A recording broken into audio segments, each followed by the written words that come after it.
Hello and welcome back to a brand new episode of the Couch Brotato Podcast. Coming up on this week's show, Adam and I take a look back at the legendary actor James Earl Jones's most iconic role as the villainous Darth Vader in Star Wars Episode 5, The Empire Strikes Back. That's coming up right now on the Couch Brotato Podcast. The Empire Strikes Back. The Star Wars saga continues. The rebels are there, and I'm sure Skywalker is with them. He will join us or die. The rebel forces battle the Empire and Darth Vader. Join me. Don't make me destroy you. The Empire Strikes Back.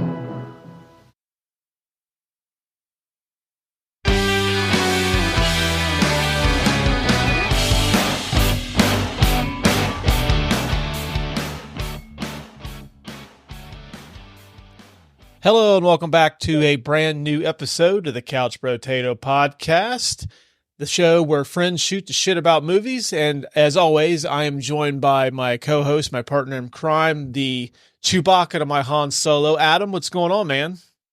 Oh, not much. What's going on over there, Russ? Oh, not a whole lot. We, our little neck of the woods is the talk of the town in the United States right now, but I'm not going to get into that. Yeah. Last week, of course, we lost an absolute legend in the film industry. James Earl Jones passed away at, 92? I think it was 93. 92, 93. Lived a long life. Yeah.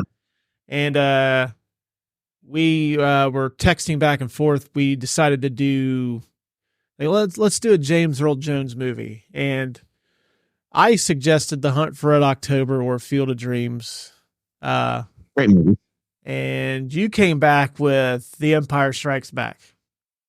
Yeah. And I'm just like, well, you don't have to twist my arm anymore. I will always talk about Star Wars, especially the OGs. So today's episode, we're going to discuss The Empire Strikes Back, the sequel to the 1977 sci-fi classic Star Wars: A New Hope.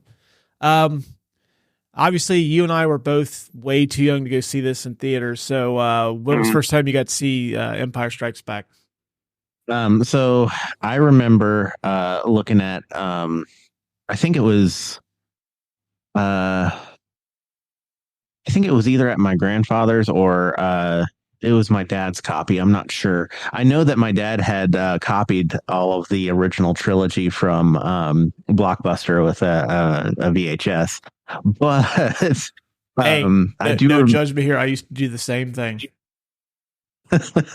But I do remember the box art for Empire Strikes Back when I was a kid, and it really intrigued me because it had Vader on the front of it.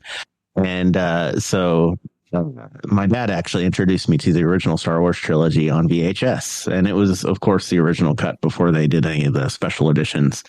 And I just had a Star Wars marathon, and I watched all three of the Star Wars movies right back to back through the VHS player. Nice. I think I seen Empire before I seen the original Star Wars, because back when I was a youngster, they used to the networks like NBC, ABC, CBS. This was even before Fox. It used to be a big deal, the Sunday night movie of the week. Mm-hmm. And Empire was on, I believe, NBC at the time. And that was my introduction into that whole world. And later on, through VHS and, seeing them on TV constantly, I was introduced to A New Hope as well. But yeah, I think Empire was my first introduction into that world. I think it was like 1982, right before Return of the Jedi came out. So yeah, it was a long time ago. In a galaxy far, far away. That's right. But getting back to James Earl Jones, obviously anyone knows that he's the iconic voice of arguably the greatest villain in movie history, Darth Vader. What would you say? Like, would you say this is his best role? Because I think so. You think? I think so. He has great roles. Don't get me wrong. Like he has fantastic roles. Loved him in Field of Dreams. on for Red October. But his voice is his biggest asset, and I think that even listening to interviews, he was super proud of Star Wars. He tends not to have his credit on any end credit scene that he uses his voice on in newer stuff. So he's kind of like humble in that regard, but listening to him in interviews, it seems like he's super proud of his performance in Star Wars. And anybody who's anybody has, seen Star Wars. Star Wars is pretty ubiquitous. I know a few people that are like, oh, Star Wars, I don't watch those, but they still know who Darth Vader is. They still know that James Earl Jones is the voice of Darth Vader. And of course, we'll probably get into it in the categories, but when you're talking about Hall of Fame for James Earl Jones, this is one of the top movies. Yeah, I've got him listed down in our Hall of Fame category later on. Yeah, man, like his voice is probably one of the most recognizable voices in any like form of media, whether it's movies, TV, radio, whatever. I mean, you hear that booming voice, you instantly know who it is.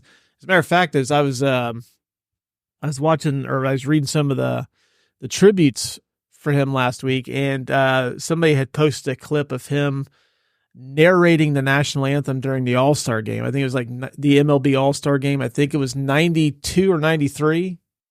Mm-hmm. And if you get a chance, check it out. Just YouTube James Earl Jones national anthem. And it's probably one of the best renditions of the national anthem I've ever heard. And he's not even singing it. He's just narrating it. He's just reading it. It's fucking incredible. That's fantastic. And his, there's plenty of like small things that he's done that has made it whatever medium he's reading off of better. Like when he does the Raven for the Simpsons episode. Oh yeah, that's my favorite version of the Raven. So good. And my grandfather actually gave me a bunch of CDs that he didn't want anymore. And in those CDs was an entire reading of the King James Version Bible. And would you know it? It was James Earl Jones reading it. I'm like, oh, man, I have to listen to this just to hear Darth Vader. Yeah, I'll give it a shot. Let's get the old Sith spin on the Bible. Right. Yeah. He makes it better. He does. He was just an incredible talent. But yeah, man, like James Earl Jones, and then the combination of Star Wars is like, okay, easy sell for me. And this is probably one of the only movies that I can do this show and not have to watch it beforehand because I've seen it so many times. Yeah, same. This is probably the movie that I've seen the most times out of any other movie. It's I probably stepping over one of our categories, but I would say this is without a shadow of a doubt my favorite Star Wars movie. Yeah, no, it's my favorite Star Wars movie too. And I know it's cliche to like Empire Strikes Back because everybody likes it the best. There's a reason why everybody likes it the best. Yeah, I mean, for me, it was just the fact that I don't know, like there's just something about like a movie ending on a downturn, like it just does not have a happy ending. And like at the time I'd seen this, I had never seen a movie do that before. Everything always ends with like the nice little bow at the end. Everything turns out okay for all the heroes. But then, at the end of this, like Han is in carbonite being taken to Jabba the Hutt. Mm-hmm. Luke loses his hand. Yep. They were betrayed by Han's friend. The Darth Vader has kind of won, and that's just how it ends. Yeah. And I'm like, oh shit. Like even as a kid, I thought that was fucking cool. Like this isn't how this is supposed to end. Like, isn't Luke supposed to beat Darth Vader in this? Right. Nope. And I was like 4-year-old me was like totally blown away by that. Yeah, that's one of the reasons why I like it the best. Because I think one of the reasons why I like movies that do that, where it just ends on a down note, is the movie doesn't assume the audience's stupid, I guess. Because, usually when you get like fan movies like Star Wars or Marvel or anything like that, they have a formula, right? And so they'll crank out another movie that's just as good. And I know Star Wars was just getting started back then, but you'd expect a sequel to crank out the same thing over again because the studio's like, oh, well, we want to make money on this, so we want to hit lightning in a bottle twice, right? But George Lucas financed this thing on his own, and it was written by somebody else, so the dialogue was even better. And so this one ended up pretty good. And I think that, it made audiences realize like, okay, I can get behind, nuance and good writing. And, it makes the sequel even better than the original. Mm.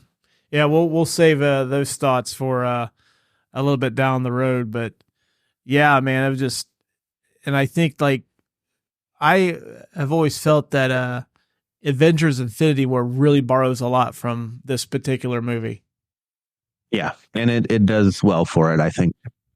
Because, it has the same, like, kind of like the beats, like, you think that, there's going to be a chance that, like, the heroes topple the bad guy at the end, and it doesn't happen. Right. And multiple times, too, and it doesn't happen. All right, well, you ready to knock out some of these categories? Oh, for sure.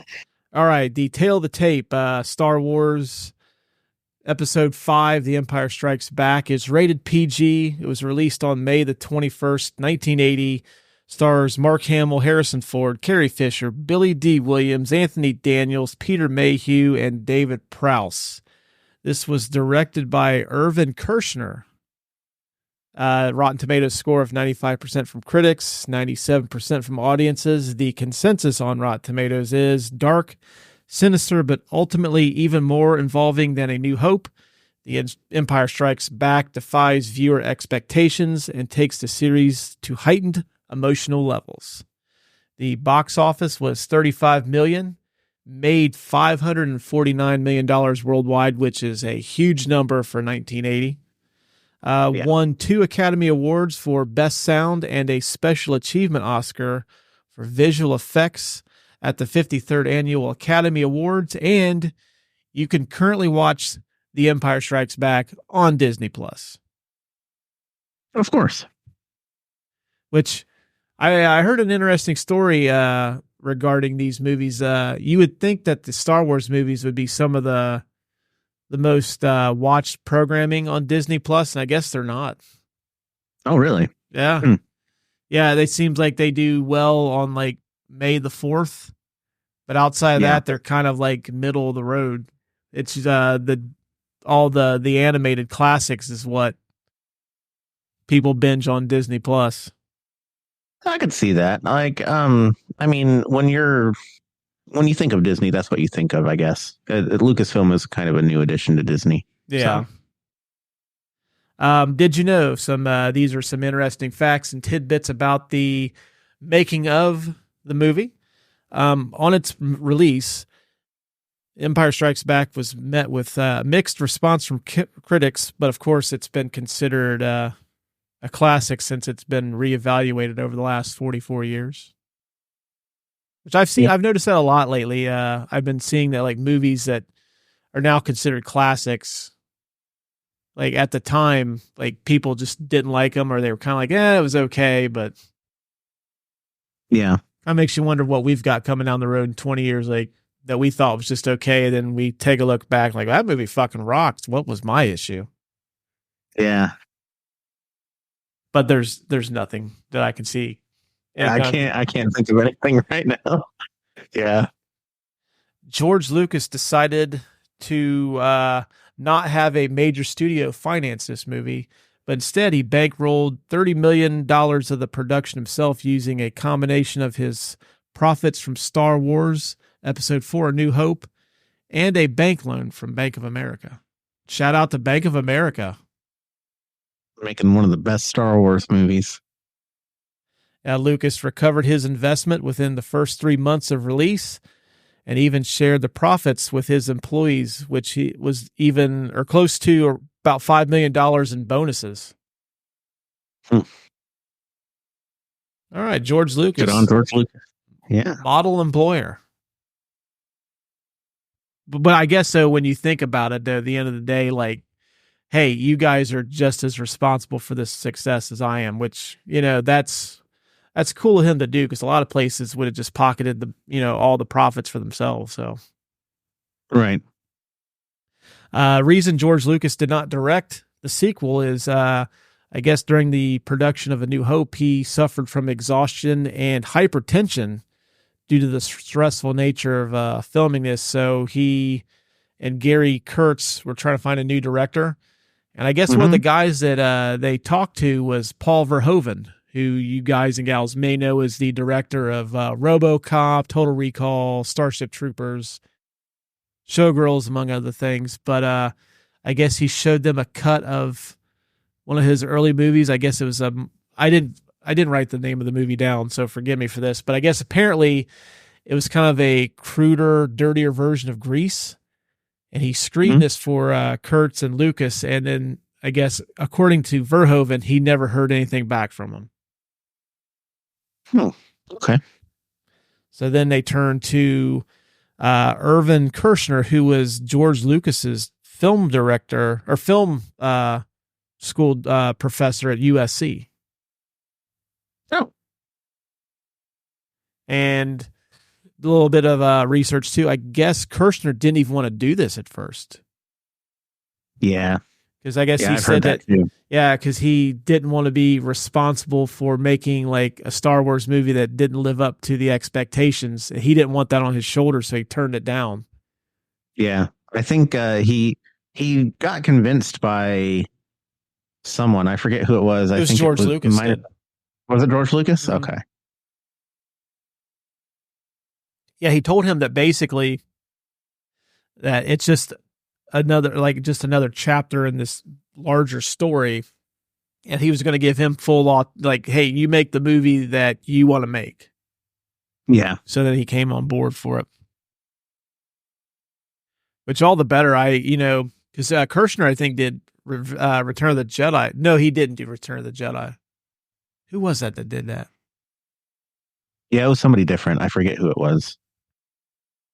And drawing a complete blank, which I know if certain friends of ours hear this episode, they're going to I'm going to get a nasty text. Like, how could you forget that was, I'm just going to look it up now for shits and gigs, just so I could save myself from getting yelled at. But also, did you know that Jim Henson was offered the role of Yoda? Oh, really? Okay. Mm-hmm. Yeah, he couldn't do it because he was doing the Great Muppet Caper at the time. Mm-hmm. But he's the one that suggested Frank Oz to George Lucas, and of course, the rest is history. Yeah, Frank Oz was a great choice. Yeah. Richard Marquand directed Return of the Jedi. That's why. Yeah. I probably butchered his name, but oh well. Our boy Yaphet Kotto, who's been on this show a couple times with Alien and Midnight Run, was offered the role of Lando Calrissian. Oh, really? I didn't know that either. That's cool. He turned it down because he was afraid they were going to kill off the character, and in turn, that would basically kill his career. So he turned it down. Okay. Probably didn't like malt liquor either. You know what? For as like Billy D. Williams has been in some of my favorite movies of all time. He was in the Star Wars, like Return of the Jedi, Empire Strikes Back, and he's in the '89 Batman. Right there. Yeah. Okay, you're cool, my book, but I will always remember him from those Colt 45 commercials. Right.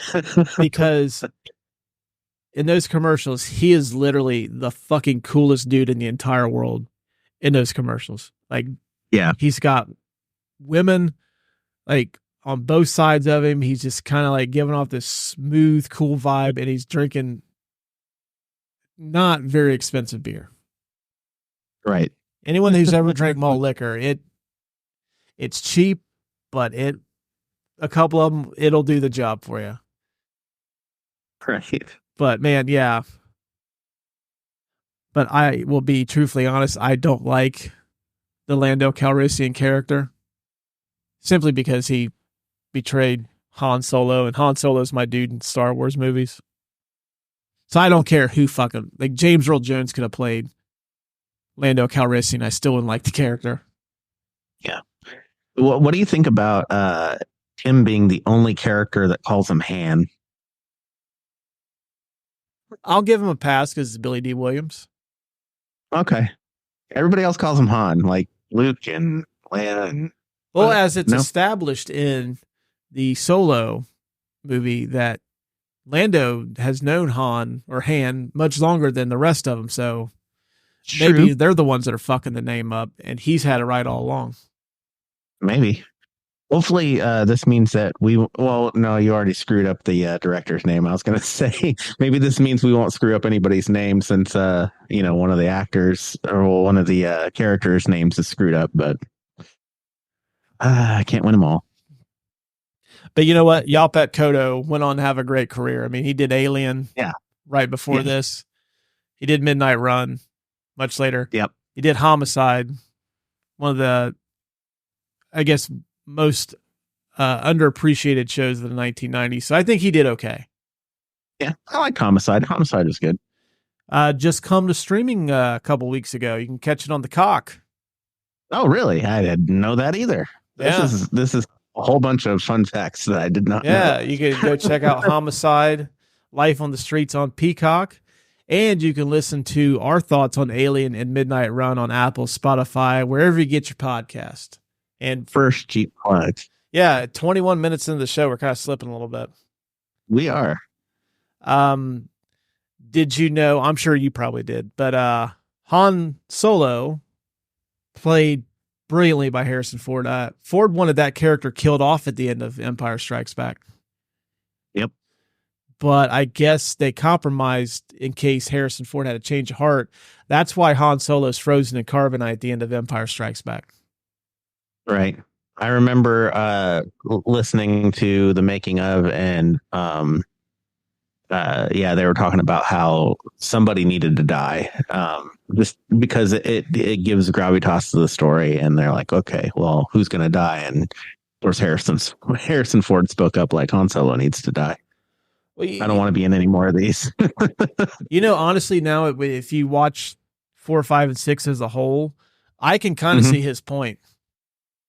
Yeah. Because Han Solo, as much as I love that character, he's one of my favorite movie characters of all time, really doesn't lend a whole lot to Return of the Jedi at all. Yeah, no, you're right. He seems kind of dim-witted too in Return of the Jedi. He has like a lot of goofy comedic moments that don't need to be there. Yeah. But if you kill him off in this, I think that The Force Awakens, like he's the best part of The Force Awakens. Agreed. And you don't get that gut punch moment in The Force Awakens. I won't spoil that for anyone who has not seen that yet. Unlike what happened to me hours before seeing the very first showing of that movie in North America, it was spoiled for me. So I'm not going to do that to you guys and gals. Didn't Lawrence Kasdan write Force Awakens as well? Yeah. I believe he did. I know he wrote this one. Man. Yeah, he wrote this one. Talk about a murderer's row of film scripts, man. That guy wrote the Empire. He wrote Raiders of the Lost Ark. The Big Chill, he directed that. Arguably, a movie it's not really my cup of tea. Yeah, he did write The Force Awakens. He also wrote Solo. Okay. And The Bodyguard. Good writer. For sure. Well, I don't know about The Bodyguard, but made a lot of money. He wrote some good movies. He wrote some good movies with Harrison Ford in them. Yeah, okay, we'll go with that.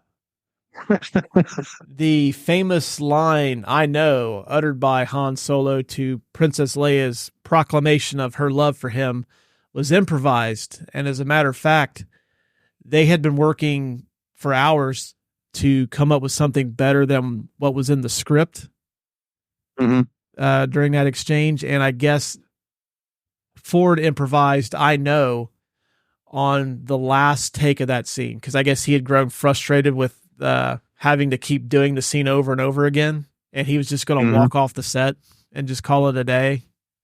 And they did it on the last take.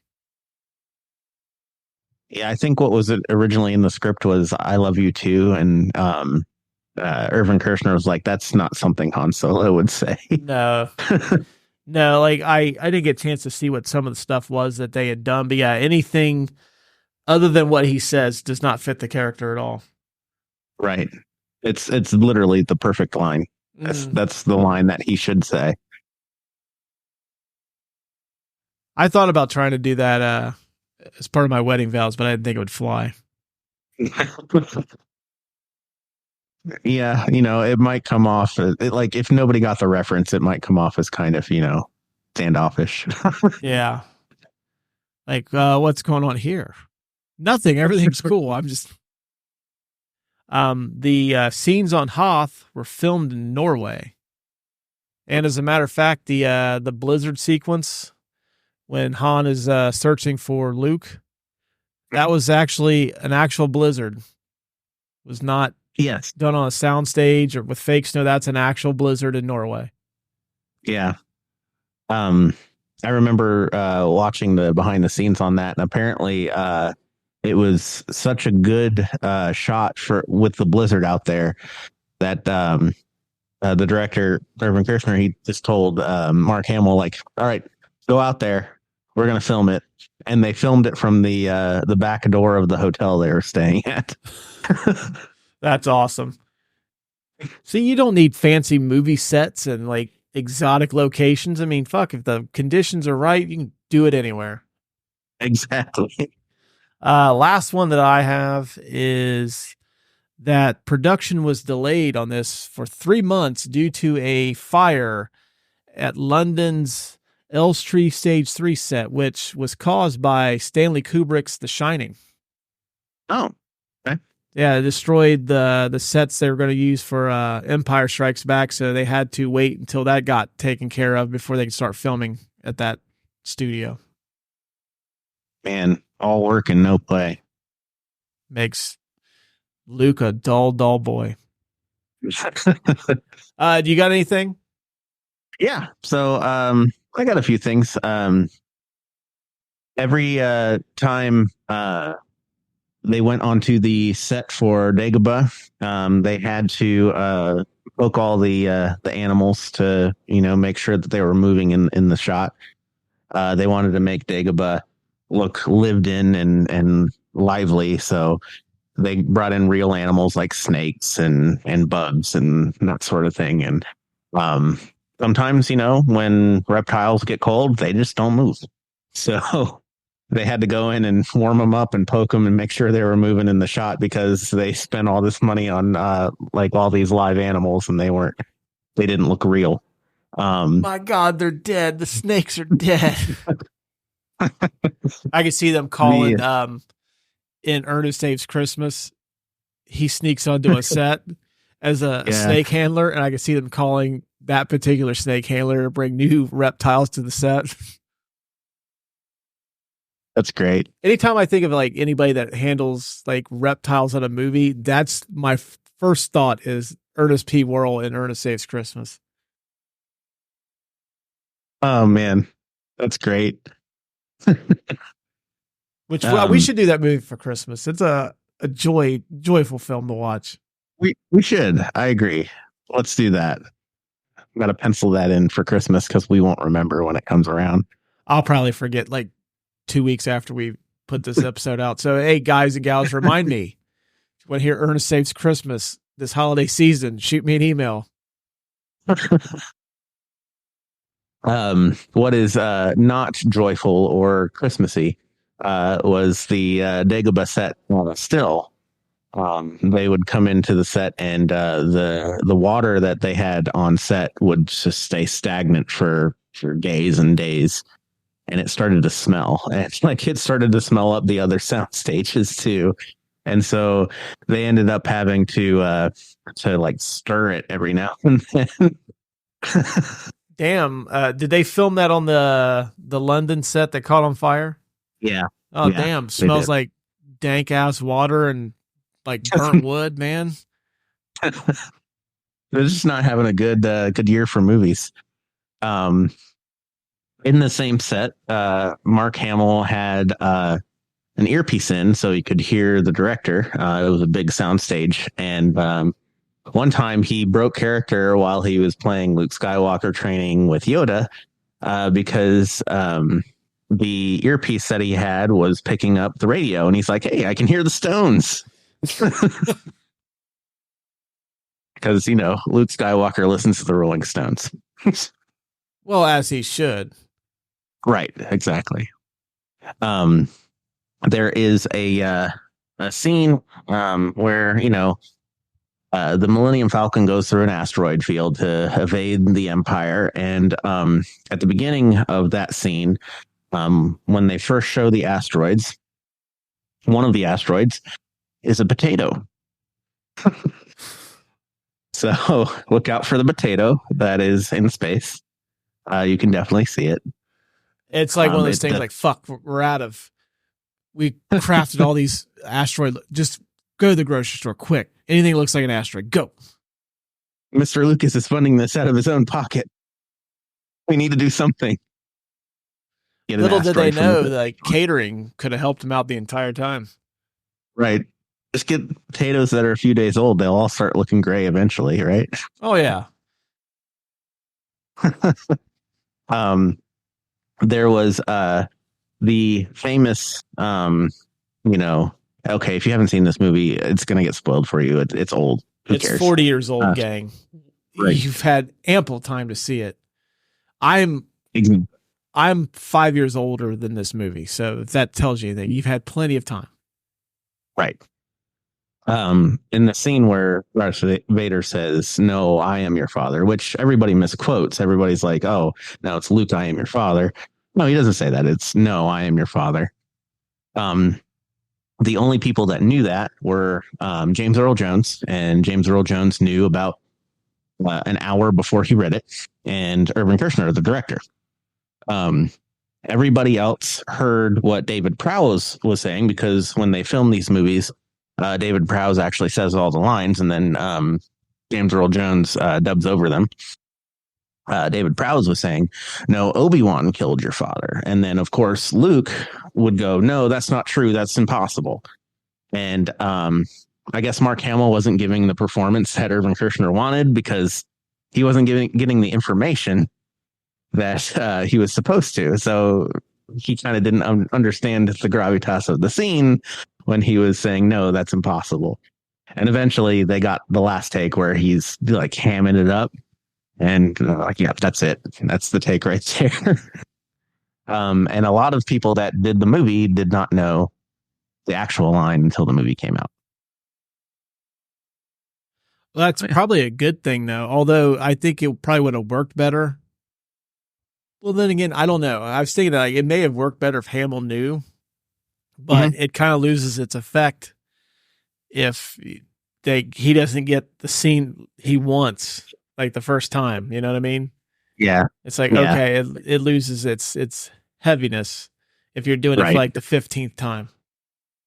Yeah. Speaking of 15 times, 16 times is the number of times that Mark Hamill had to bump his head on Yoda's hut before they got that scene correctly as well. Now Mark Hamill's got CTE. Dang it, Yoda. Yeah, he had to go into concussion protocol. Yoda's, like worried sick, literally. Like, when will Luke be back? I know it's a bad joke. I shouldn't joke about CT, but yeah, Mark Hamill's got CT now, probably from all that. He does, yeah, probably. There's plenty more that I can go in on this, but I'll tap it there on the James Earl Jones fun fact because, we're doing this out of honor for James Earl Jones. So, well, you got that, a lot of your information from, tell the people what documentary you got that from. Empire of Dreams. Okay. Is the documentary. Which is also available on Disney Plus too. I've seen that. It's a fantastic. Yeah. Like Adam said, fantastic documentary series. That was actually probably when I bought the Blu-ray set, because like I was so pumped when that thing came out. I think I watched that before I watched any of the movies on Blu-ray. Yeah, and honestly, I didn't expect to watch the entire thing in one sitting. I expected to be like, okay, I'm going to watch this and then like watch one of the movies. Every time I sit down and start watching it, I just watch it all the way through. It's really good. Oh yeah, it's really good. Like I highly recommend checking it out. I mean, it kind of goes over the whole original. Does it go? I can't remember because I've only seen it the one time. But doesn't it go over just the original trilogy? Yeah, it goes only over the original trilogy. Yeah. So yeah, you guys and gals that hate anything after episode 6, this is for you. Yeah. The Martin Scorsese This Is Cinema Award for the best scene of the movie. I had a little bit of trouble narrowing this down.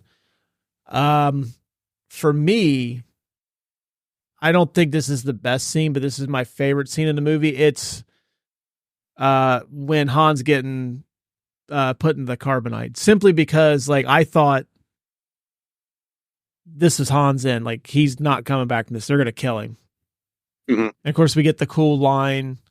And I think this is the darkest moment in the whole movie. Cause like for one thing, it's set in like a very dark lit room. It's just kind of lit by like kind of the orange. Like, yeah, it's a cool, the cinematography is fantastic on this movie. Beautifully shot sequence. Actually, everything in Cloud City looks fucking amazing. Even like Luke and Darth Vader's battle. Like that sequence against the backdrop of that is fucking fantastic. That should have been on the poster. Yeah. No, the silhouettes and the lights, oh, fantastic. And the lightsabers and the light they cast. Yeah.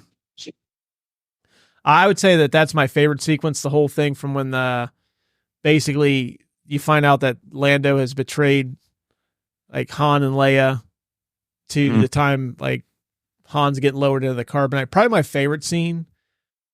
I'm going to say the best scene in the movie though has to be, man, I don't know. I really like the Battle at Hoth because when I was a kid, I had one of the AT-ATs, and I used to reenact that scene where they would tie the fucking cable around its legs to topple it down. Yeah. Did it all the time. That's fun.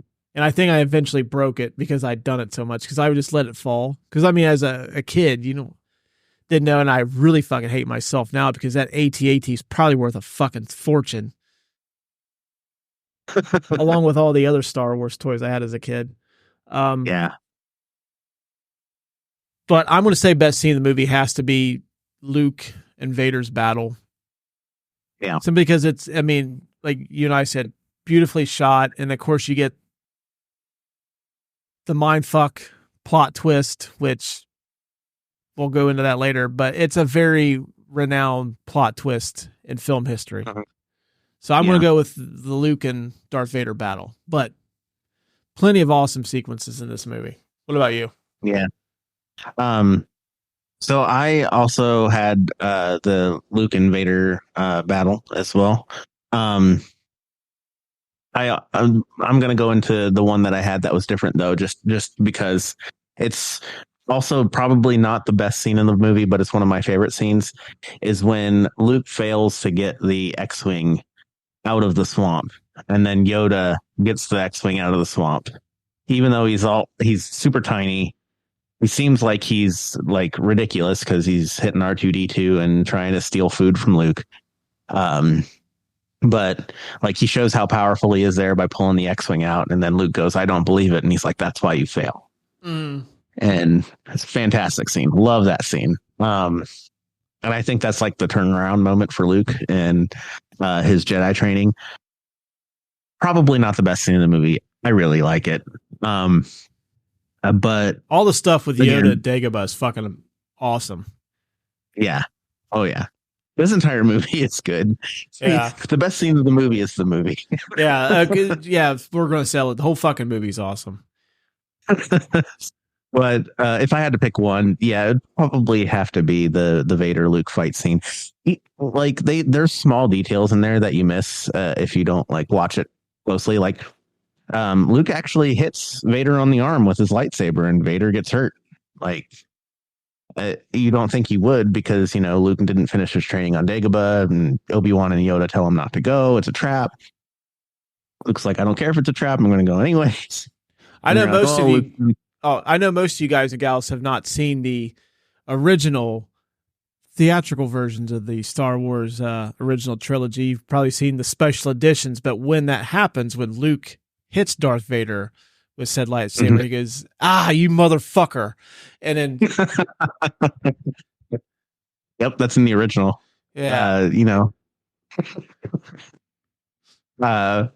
but yeah, Luke loses his hand in that scene, and you don't expect it. And then, of course, the plot twist, and all the one-liners from Vader. Of course, the reason why we're doing this particular movie, James Earl Jones has fantastic lines during that fight. Just him standing on the platform above the carbon freezing chamber and saying, "The Force is with you, young Skywalker, but you're not a Jedi yet." It's just so scary. I love that scene, just the beginning of that whole fight sequence. And then Luke just walks up the stairs and ignites his lightsaber, and you're like, oh shit. Yep. And then at the end, like, Luke basically just does a Peter Pan, to quote Tommy Lee Jones from The Fugitive, off that platform. And luckily, he just happens to fall on top of the Millennium Falcon. Right. I mean, just how, like, all the things, like, yep, it's down there. Well, I mean, he had to call out to Leia with the Force. He was stacking the deck. I wonder what would have happened if, they got that, like, I don't know, maybe like 10 feet over to the left. He just keeps like, whoop.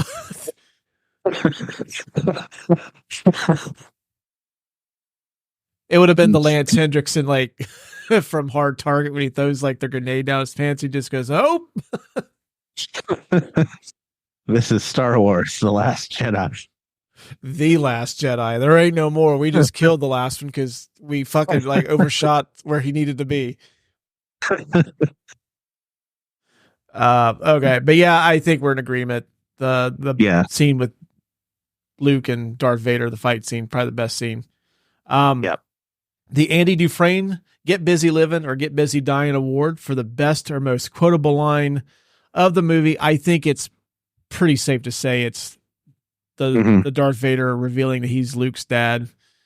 Yeah. No, I am your father. But very close second is the I know.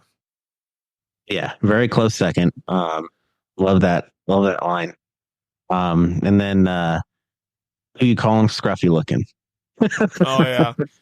I will say simply because it's become I've seen it, people have used it on like TikTok in recent months, and now that I'm getting older, I kind of feel this more. People have been using the scene where Yoda needs to sleep.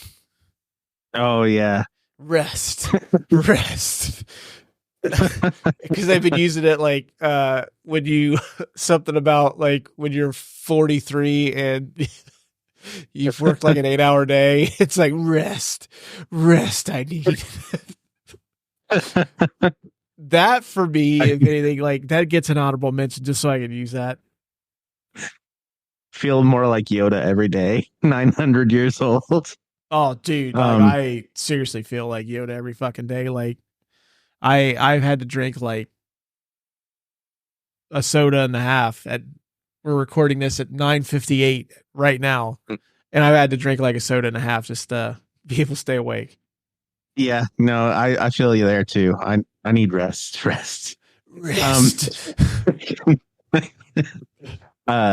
Just so we're doing honorable mentions, you gotta give a shout out to the I thought they smelled bad on the outside as well. Oh, dude, yeah, we've used that one at work before a couple times. I think to Yeah. describe former employees. And I thought they smelled bad on the outside, meaning they smelled bad outside of work. Yeah. But yeah, I think it's No, I Am Your Father, which you said is been butchered to death. Mm-hmm. And I'm guilty as charged. I probably said, Luke, I am your father probably a million times before I finally realized, like, I think I was just sitting watching it one day. I think it was during COVID, my wife took an interest in watching these.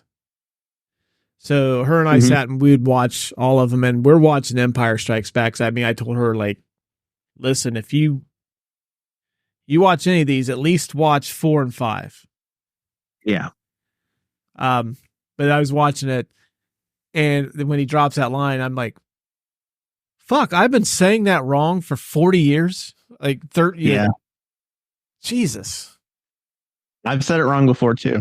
It's all good. I think everybody does, but I never even bothered. Like, it took me till I turned 40 to, like, say it correctly. And I'd seen that movie hundreds of times. Yeah. But yeah, I think that's got to be the pick, right? Yep, it's got to be the pick. It's our James Earl Jones episode. It's got to be the pick, right? Yeah, it has to be. The McLovin Award for Best Supporting or Scene-Stealing Performance. Curious to find out who your nominee is first. I'm going to let you start this one off. So there isn't a lot of just characters that steal the scene. The only thing that I can think of off the top of my head,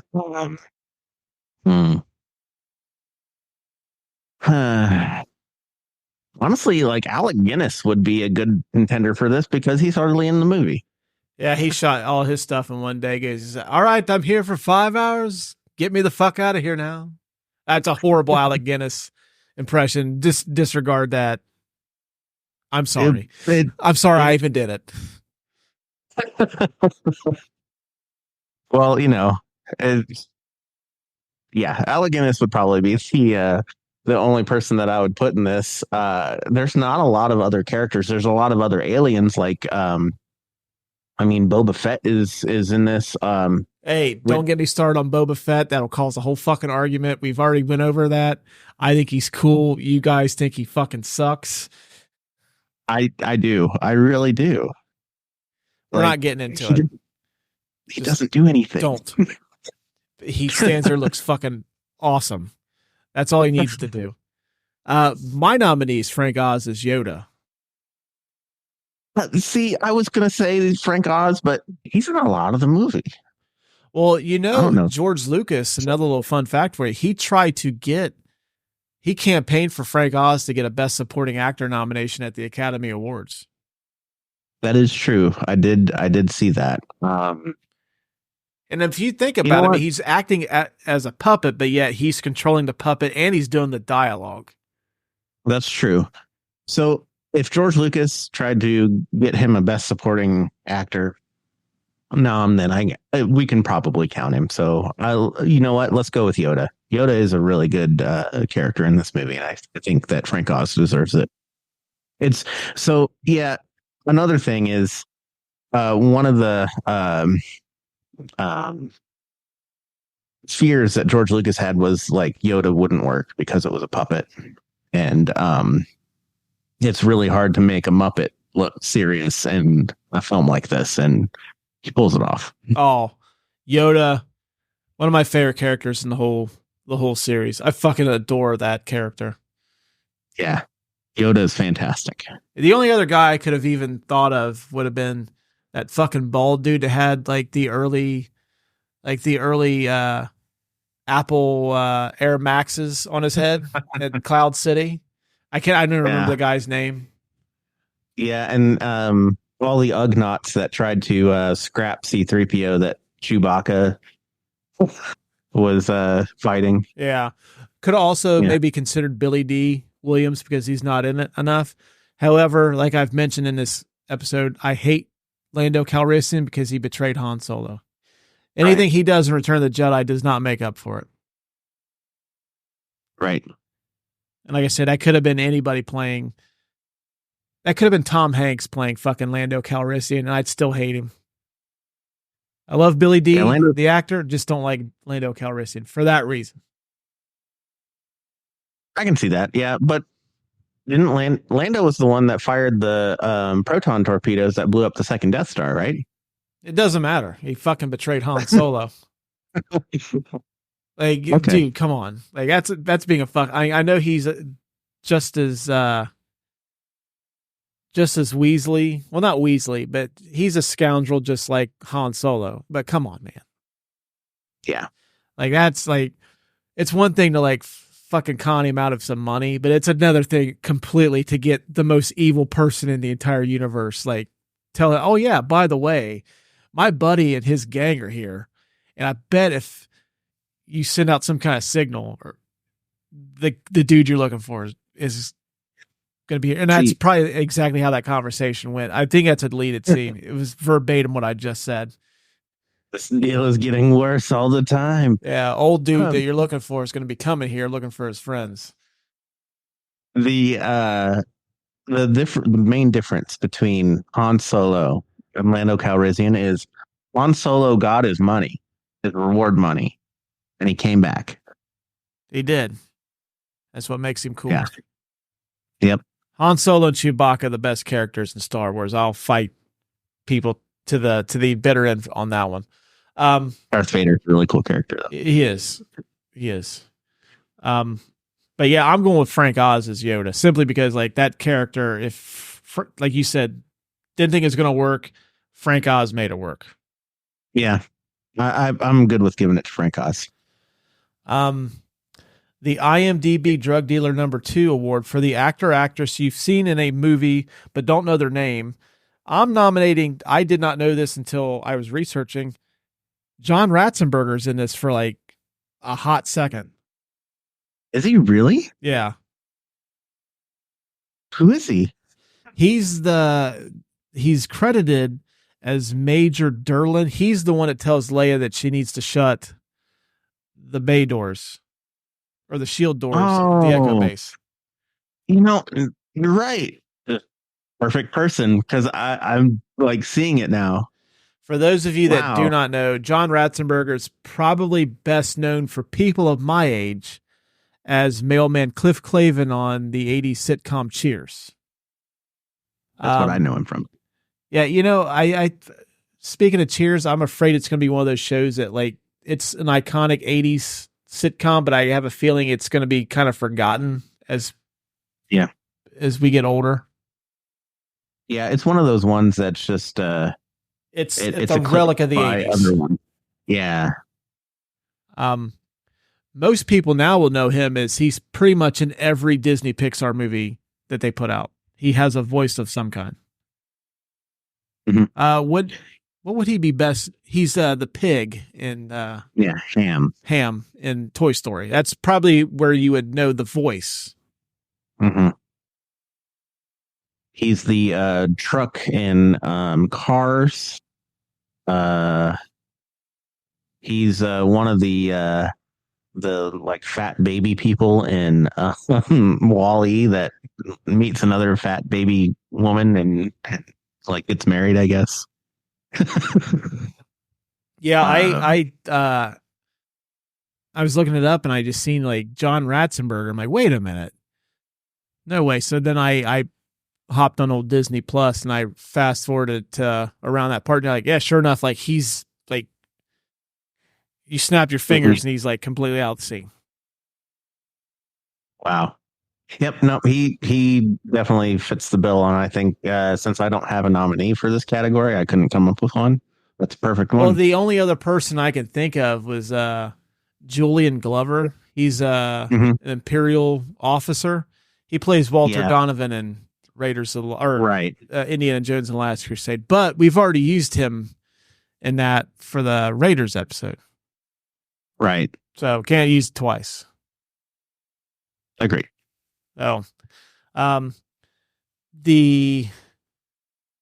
right, where are we? Okay. The Indiana Jones. It belongs in the museum award for the prop you would want for your collection. I think the lightsabers are too easy, so I'm hoping you get a little creative with this. And please don't say a dead tauntaun. Why can't I have a dead tauntaun? No. Just a carcass, like it turned into a coffee table, like right there, just like the dead carcass right there. Like, what is that thing? Oh, it's dead tauntaun.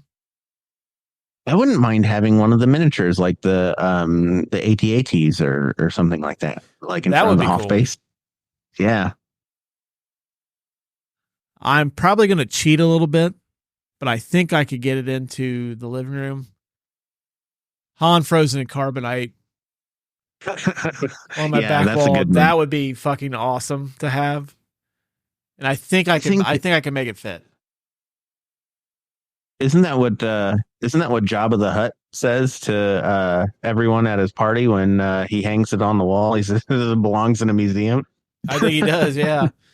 See, if we're talking Return of the Jedi, I would want the working Jabba the Hutt puppet in my living room. That would be the thing I would take from that. But no, I would say Han and the carbonite, or like, the miniatures. Like, I would fucking love to have one of the miniature Millennium Falcons on display. That would be super cool. Or the potato from the asteroid scene. Yeah. Or Han's blaster. I've always wanted Han's blaster. I would totally want that. Or I know Han Solo's more iconic look is the white shirt with the black vest, but I really fucking dig the navy blue jacket he wears in Empire Strikes Back. I would that would be the other one. Yeah. I think it would be really cool to if we're doing, wardrobe, just the entire Darth Vader suit. Yeah. Or that's kind of cheap. Or the Yoda puppet would be another cool one. Yoda puppet would be good. Yeah. The C-3PO backpack that Chewbacca wears. I'm not for 100% sure, but I'm probably 75% sure. That was a action figure that you could buy. It was in between Empire and Return of the Jedi. I think it was a mail-in, because they used to do mail-in promotions for toys. Because they actually did for the original Star Wars toys too. But I think it was a mail-in thing where you could you send in so many proofs of purchase, and you could get Chewbacca, and you get a broken up C-3PO, and it comes with the sack that he carries him in. Oh, that's cool. And you can put the C-3PO into that sack and put it on Chewbacca's back. That's really cool. Yeah, I would want that. That's probably super expensive nowadays too. I'm pretty sure it is. Like I said, I don't know if it was a mail-in type of deal, but I swear, and I'm pretty certain that was an action figure. Yeah, most of the action figures that I had as a kid actually came from Empire Strikes Back. I'm surprised I don't think I had a Chewbacca though. It's weird. I didn't have any of the OG Star Wars toys. Most of my stuff was during the in-between time of Empire and Return of the Jedi.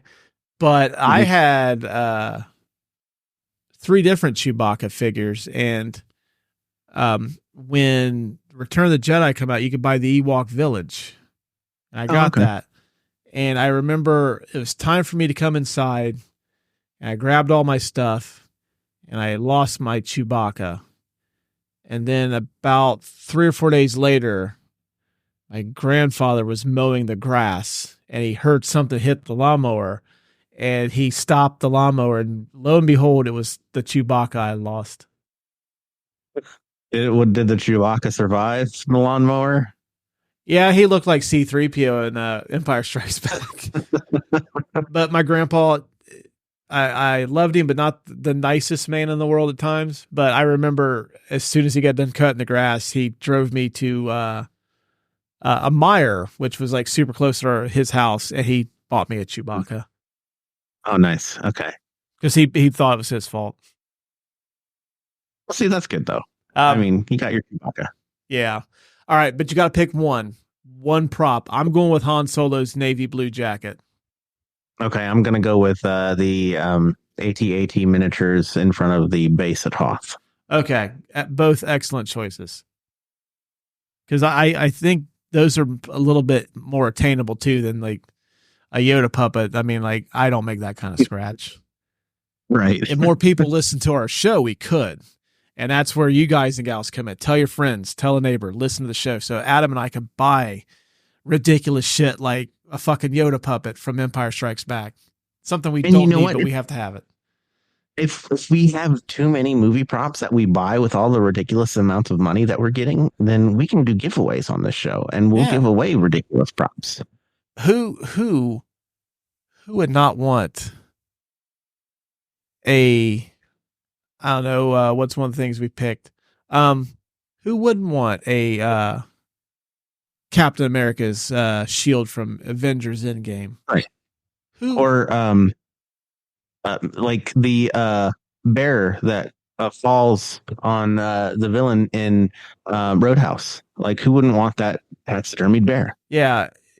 Imagine snowy Christmas Eve and you've got friends and family over and someone looks over the corner like, is that the ball gag Bruce Willis was wearing in Pulp Fiction? Why, yes, it is.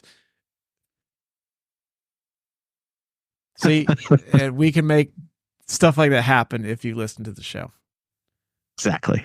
The John Williams Award for Best Use of Music in the Movie. Whole fucking soundtrack's an absolute banger. I think this is probably one of my top 3 favorite John Williams scores. Agreed. Of course, I mean, you've got the Star Wars theme they play at the beginning. You've got the Imperial March. That shit's been played in all of them. But I believe I'm trying to think of the name of the actual piece of music. I'm going to look it up here. But when Luke is training with Yoda. Yeah. And let me find it here. Oh yeah, it's titled Yoda and the Force, and it's during the training montage, or not training montage, the scene where like Luke eventually lifts the X-wing. Yeah. Yeah, like that. Probably about 2.5 minutes into an about 30-second clip, portion of that song. I will run through a fucking brick wall. It's that fucking inspirational. It is. I wholeheartedly agree. Fantastic piece of music. Like you said, the Imperial March. This is the first Star Wars movie that it's in. That's also like super cool. But you're right. The Yoda and the Force theme is fantastic. And I say fantastic way too much in this, but the entire movie is fantastic. The Han and Leia love theme is premiered in this movie. Excellent use of music there. I actually like how it goes into the Imperial March. It actually like does the Han and Leia love theme in they're escaping Hoth and Vader is inside the base. They do the Han and Leia love theme for like a few seconds because they have a scene together, and then it like goes down 3 keys and it's the Imperial March. That's so cool. Mm-hmm. Oh yeah, dude. I don't know why I never picked up on it. Yeah, this is the first time that was used. I don't know why I always thought it was in Star Wars. A New Hope. Yeah. It's the one that's in A New Hope is the dun dun dun dun, and that's it. Like they don't do dun dun dun dun dun. I'm just trying to look up like what John Williams did, because I'm trying to think like this guy's got to be on a fucking heater from like the mid 70s. His filmography is ridiculous. It is huge. I mean, I'm biased though. Like he's my favorite composer of all time. So, well, I don't really. I think it's, if you ranked composers on a tier, there's the John Williams tier, which is like head and shoulders above everybody else. Right. A secondary tier where like nobody will reside. Yeah. And then you've got like that third tier, like, okay, you've got Marconi, you've got Hans Zimmer, those types are in that, like that tier. Yeah. Yeah. Man, he's getting up there too. He was born in 1932. He's going to be 100 years old here in about like 8 years, right? I can't math right now. It's too late. Yeah, math ain't math. But I get what you're saying. He's up there in years. Yeah, for sure. But I mean, I think if you just Star Wars, Jaws, Jaws, and Close Encounters and Indiana Jones, just those four right there. Yeah. That's like Hall of Fame shit. Just those four, and then you top everything else. Jurassic Park, E.T. Harry Potter is a very, motherfucking Home Alone. Oh yeah, Home Alone. Yeah. Book is a great score. Movie not so much, but the score is really good. Hey, I like Hook. That makes one of us. I thought that movie fucking sucked. But I've always said with Hook, it's like, okay, Spielberg's in a weird place. Because I think Hook's like 91, if I'm not mistaken, right? Yeah. Yeah, because then he comes back, does Jurassic Park and Schindler's List. It's like, okay, like I don't know. I'm trying to rediscover myself here. It's just the kid shit just isn't working. I need something bold. And then of course he comes back, absolute gangbusters after that. All right. But yeah, I mean, like the whole score is fantastic. I don't know if you guys and gals listen to film scores like Adam and I do, but it's a fantastic score. And like I said, it's probably from top to bottom an absolute top 3 score for me, this particular movie. Yoda and the Force is a good pick, though, for the best little piece of music in this movie. Yeah, I mean, it was between that and then the Staying Alive by the Bee Gees that you hear in the background, the Millennium Falcon. Or any of the Stones music that Mark Hamill heard in his ear when he was on set. Yeah, Street Fight Man. All right.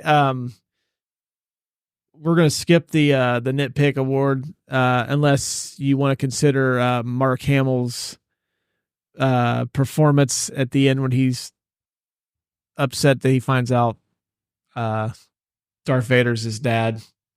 He does go a little ham. It's a little like, okay, like you're really going for it, man. And like, it's not totally working for me, but it's one of those things where like you get a quarter pounder with cheese at McDonald's or like a Big Mac and like, okay, you only got like one pickle in it. Like, okay, I get it.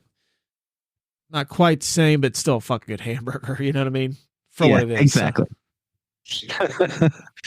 I'm okay with missing the one pickle. Yeah, I'm not going to disparage the Dark Lord of the Burger World, Lord Ronald, on the show. All right, but yeah, no nitpicks outside of maybe that, but that's, like I said, that's very minor. The Hall of Fame award for a career achievement in film. Harrison Ford, I'm going to say no. No. I think it's got to be either A New Hope or Raiders of the Lost Ark. I'm probably leaning a little bit more towards Raiders. Raiders for sure. Mark Hamill, it's got to be A New Hope. Mm-hmm. Carrie Fisher, the same. Irvin Kershner, yes. Yes. Because he's directed by far, one of the greatest sequels of all time. And I don't think he really did much after this. I never looked up his IMDb, but nothing that he's done will be on this grand of a scale. Right, I agree with that. I don't know if we've ever had this conversation before, like in depth, but sequels. Like, would this be? Yeah, I don't. Like a Hall of Fame sequel.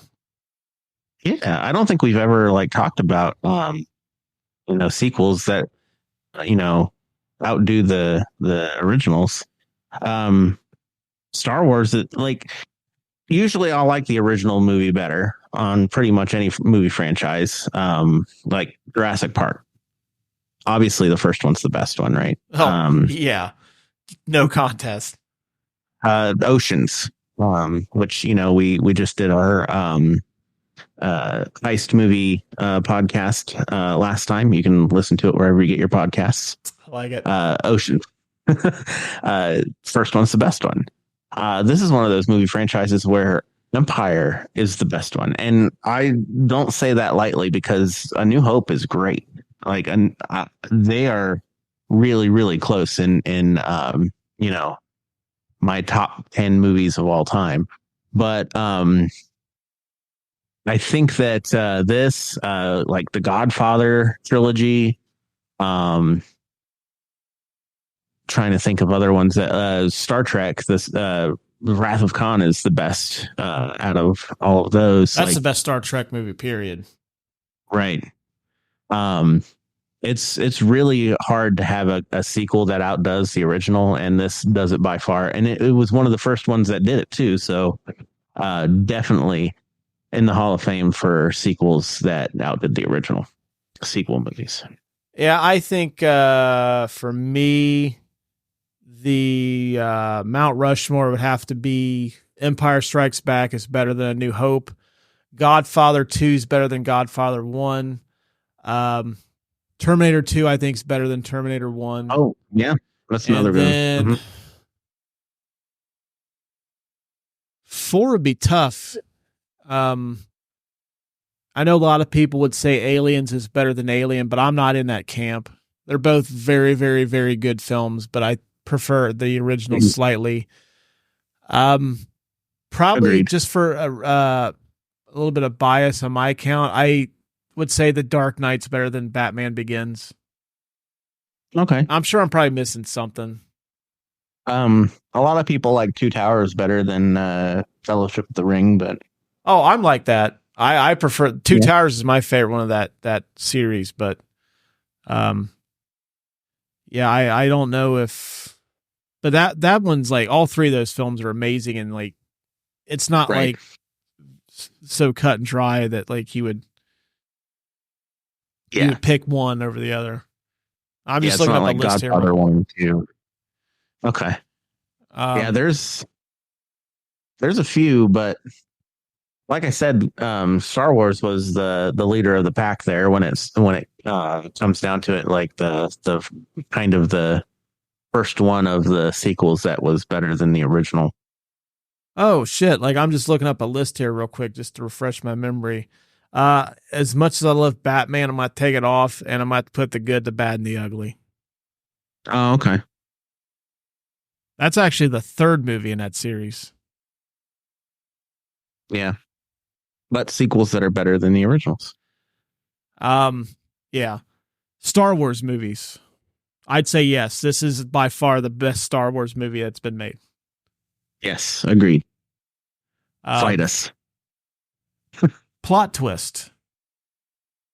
Yes. I mean, when you talk about plot twists, people that don't want to hear spoilers for movies, turn it off now.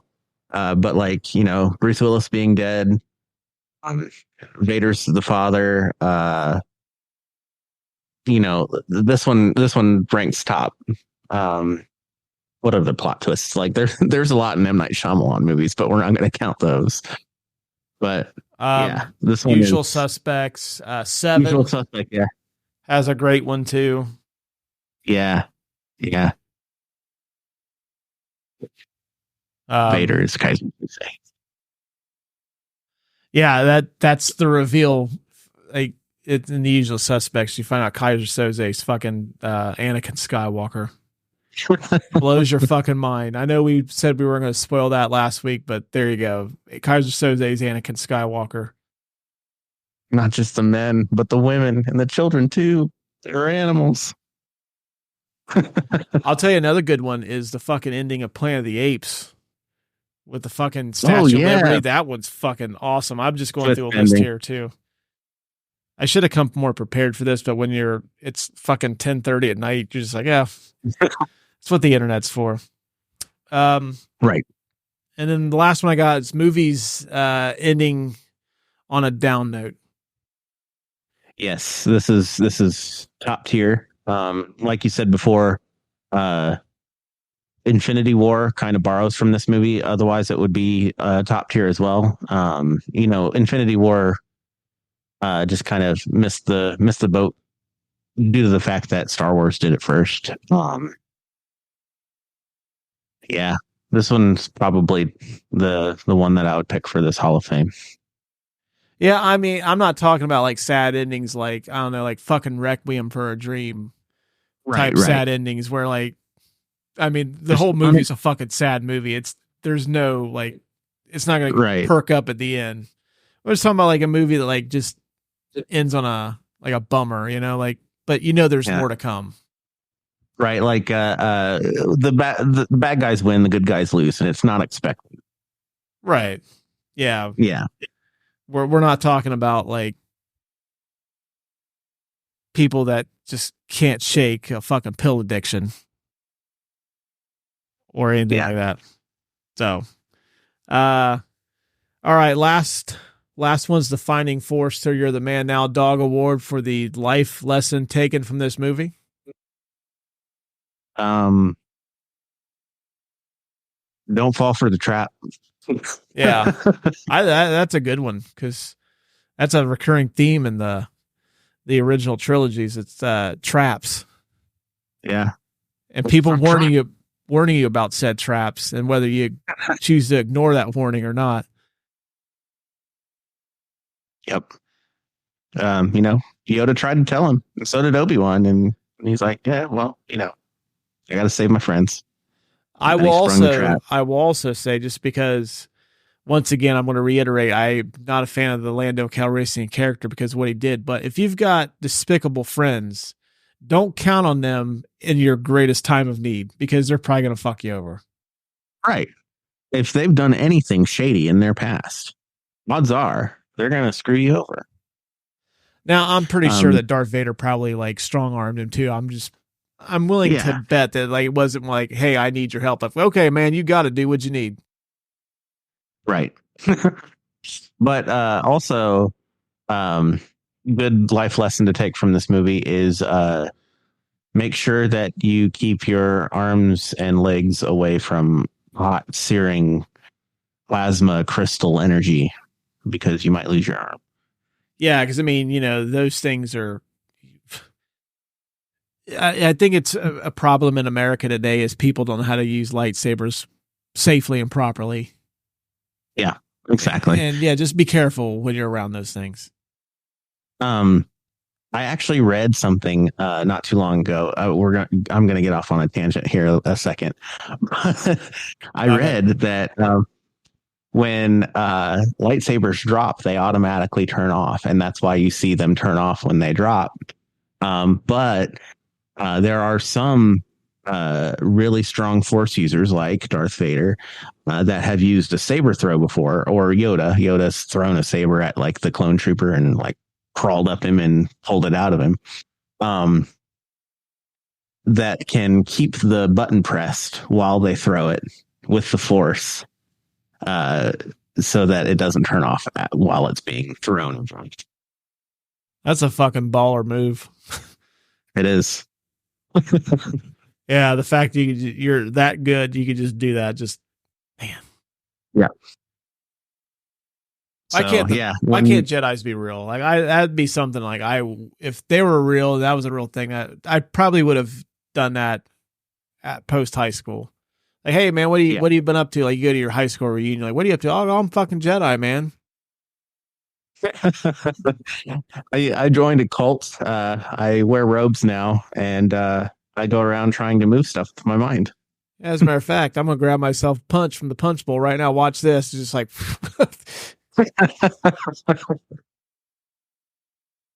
you shall spike the punch bowl.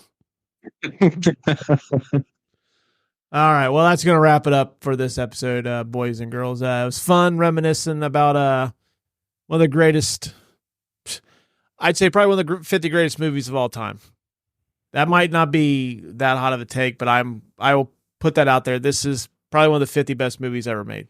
Fantastic movie. If you have not watched Star Wars yet, I don't know why you're fucking listening to this episode first. Go watch Star Wars, come back and check us out. It was fun though, man.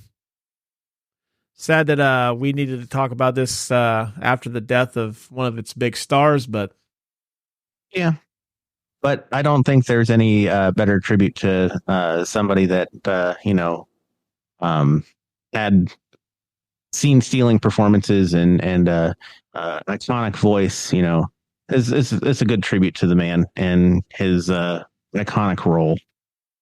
Yeah, hey, if you're feeling froggy, go down a James Earl Jones rabbit hole. Of course, he's Mufasa in The Lion King. Great one to check out. He's in Field of Dreams. He's one of the key supporting characters in that. He is in the Hunt for Red October, the Tom Clancy series, the early ones. Anyways, he's in that. Good one to check out. He's in The Great White Hope, a boxing movie. I believe he got an Oscar nomination for that. Pretty sure he did. But yeah, tons of good stuff. Definitely recommend. Oh yeah, he's in Conan the Barbarian and fucking Coming to America, a movie that we are long overdue to cover on the show. For sure. We definitely need to do that one. That's a good one. Conan the Barbarian's cool, but Coming to America, definitely. Coming to America is definitely before Conan the Barbarian for sure. He's in The Sandlot as well. Yep. Excellent movie. All great choices. So yeah, do yourself a favor, go check out some of his finest performances. Get you celebrate the man's career, an iconic career. So definitely recommend some of those films. Thanks for checking us out, everyone. Please give us a follow. Show social media posts or links to follow us are in the description below. If you have a brief moment, please take your time to leave us an awesome review on Apple Podcasts. You can also give us a star rating on Spotify. Do appreciate that. Send us an email if you have any questions, comments, show ideas. We would love to hear them. So until next week, we will talk to you guys and gals later.